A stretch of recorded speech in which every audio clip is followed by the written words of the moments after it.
Bueno, en este tramo quiero tomar ese texto de Sandra Contreras sobre el gaucho para hablar de este punto de la legitimación, de cómo pasa a ser legitimado el gaucho, porque nosotros hoy asociamos la idea de gaucho con algo positivo, ¿no? Esto de decir,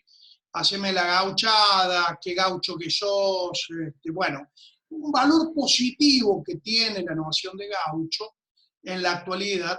pero esto no siempre fue así. Y podemos ver en esta ambigüedad por qué ocurre en la historia argentina un pasaje hacia la positividad de la noción de gaucho y cómo antes fue una estigmatización, ¿no? Hablamos en el tramo anterior de este libro de Sarmiento, El Facundo, que ya vimos también, hicimos referencia como intelectual del siglo XIX.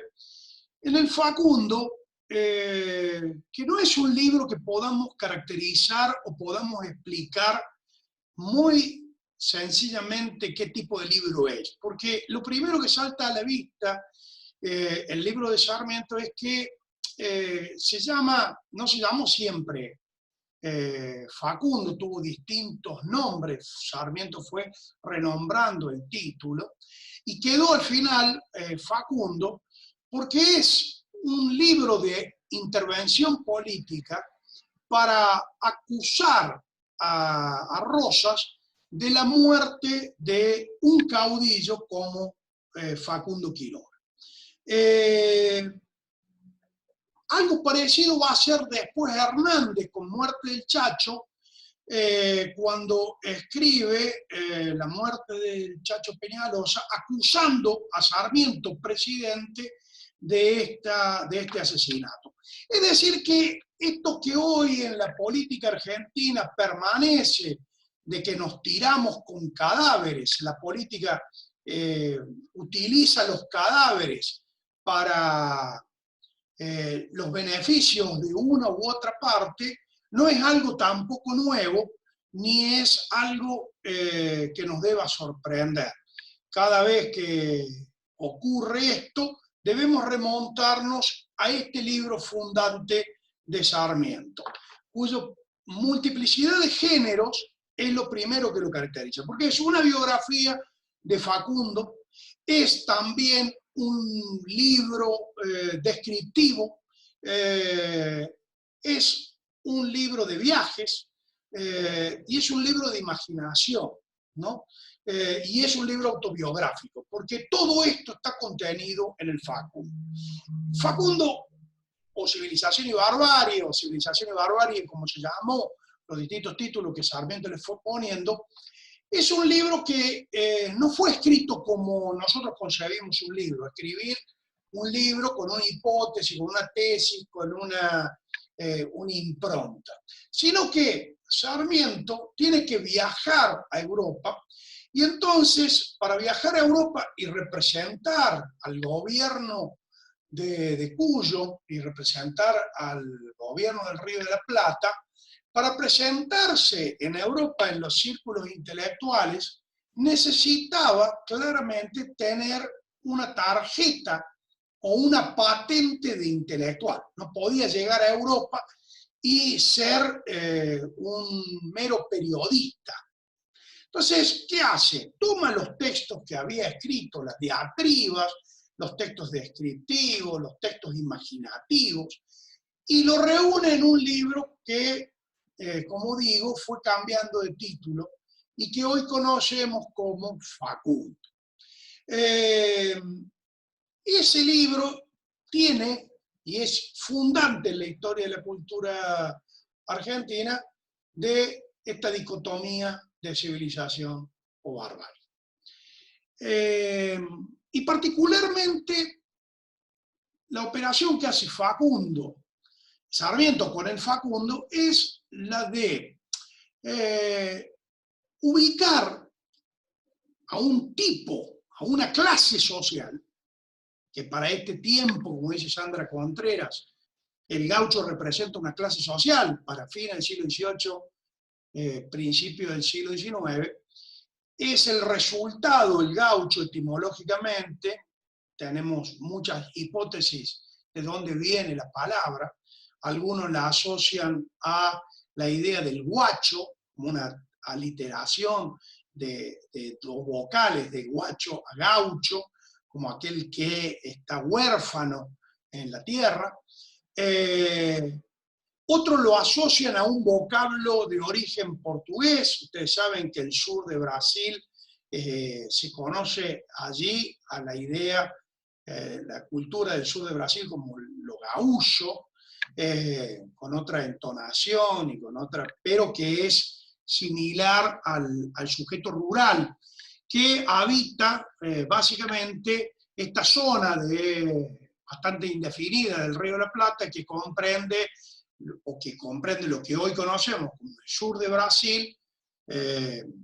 Uruguay, Buenos Aires, Entre Ríos, Santa Fe, y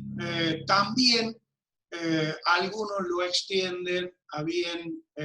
la zona del Paraguay. Lo característico de este sujeto rural es su origen entre la mezcla entre el español, digamos, la paternidad española de la conquista, con el indio o la india local, digamos, ¿no? Autóctona, precolombina o de origen precolombino, y en esta mezcolanza el criollo es este sujeto social, esta clase social gaucha, que por supuesto estaba excluido de la propiedad y estaba excluida de estar durante el proceso de la conquista o de la instauración del gobierno de los españoles, estaba desprovisto de toda representación política, digamos, ¿no? Es decir, que entonces esa idea de lo guacho, es decir, esto que está huérfano o desprovisto de cierta paternidad, es la característica casi idiomática, la marca idiomática del concepto de gaucho. Pero lo cierto es que esta clase social que habita el siglo XIX, o el largo siglo XIX, porque arranca ya como subjetividad o representación como el gaucho bueno que participa en el proceso de independencia. El proceso de independencia que no es solo la Revolución de Mayo, sino el proceso de independencia en la lucha contra las invasiones inglesas en 1806-1807, donde está el origen ya de este sujeto nacional, por decir de algún modo, positivizado, ¿no? ¿Por qué? Porque al ser el sujeto que acompaña a los líderes que enfrentan la ocupación inglesa en 1806-1807, aparece la primera expresión de la literatura popular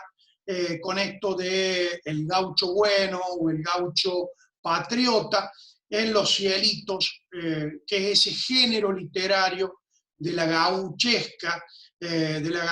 más importante, escrita por el propio sujeto,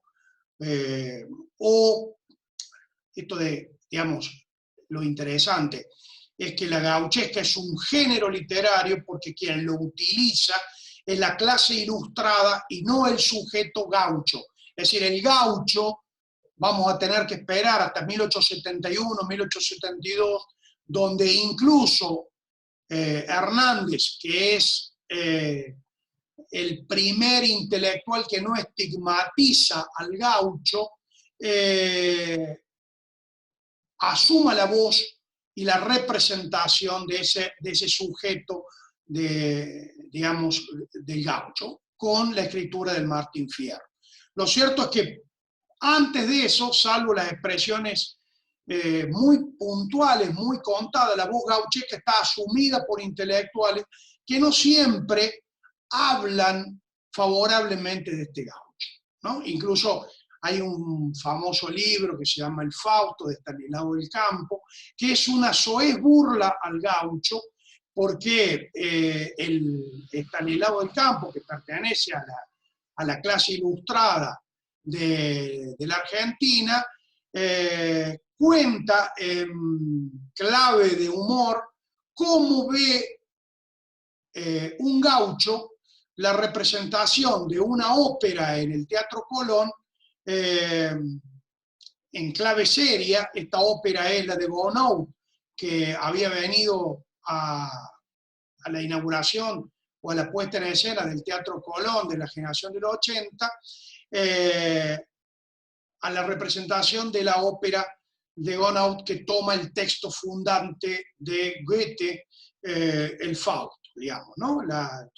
La representación de esa ópera hiperculta está contada en clave de humor y denigra la visión del gaucho, que le cuenta,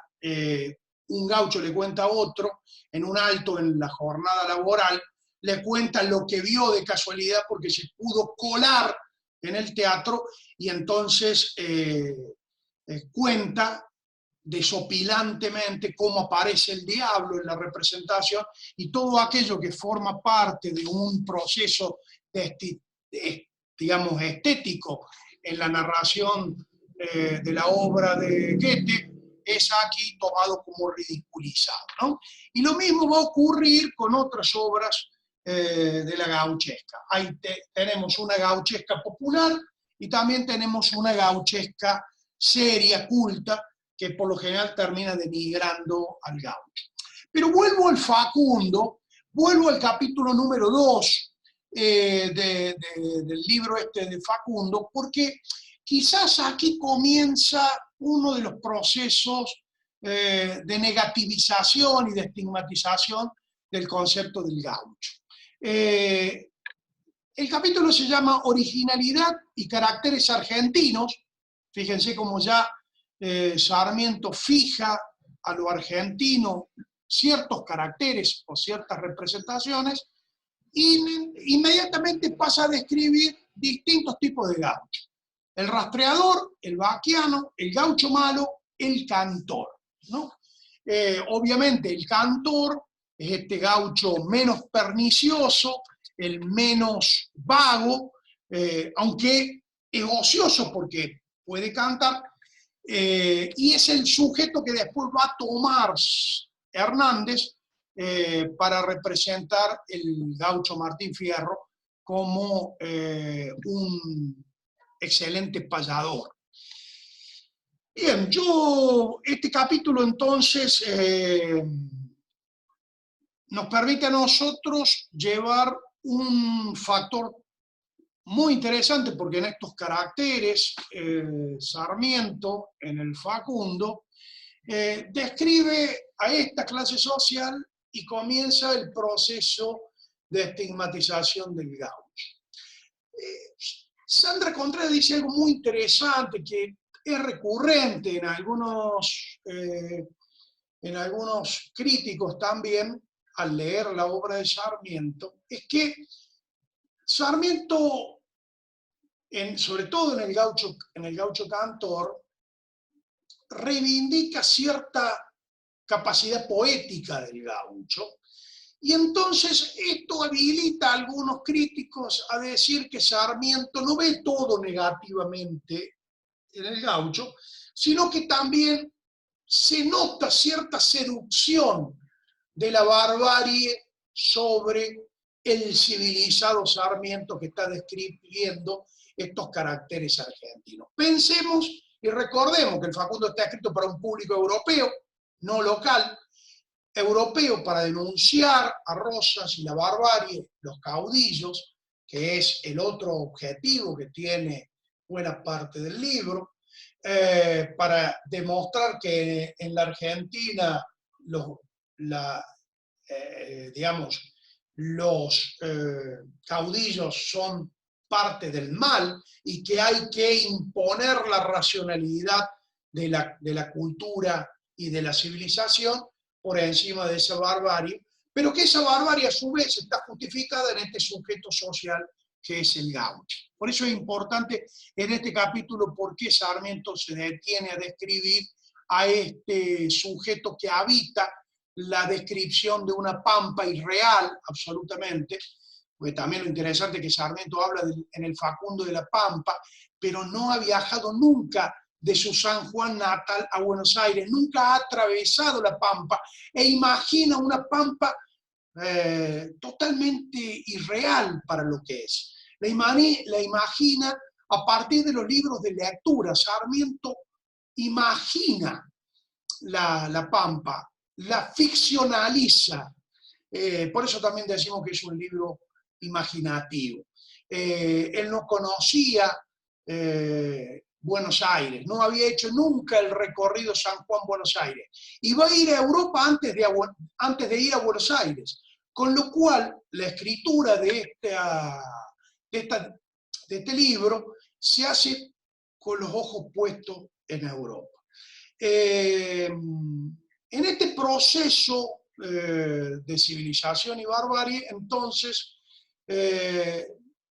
imaginar la barbarie seduciendo a la civilización es un proceso que comienza con esta seducción que le decía en el video anterior, sobre cómo la civilización toma de la naturaleza lo mejor, ¿no? Entonces, Sarmiento está haciendo la misma operación sobre eso que es negativo y estigmatizado como el gaucho, está tomando algo, está dejándose seducir por algo que es básicamente, en el caso del gaucho, su capacidad poética, ¿no? Obviamente que este rescate y esta transfiguración del gaucho, que va a comenzar puntualmente con un libro de Lugones, a partir de su adscripción al nacionalismo, hace una operación de inversión que vamos a mostrar o a describir en otro video. En el video que a continuación les proponemos.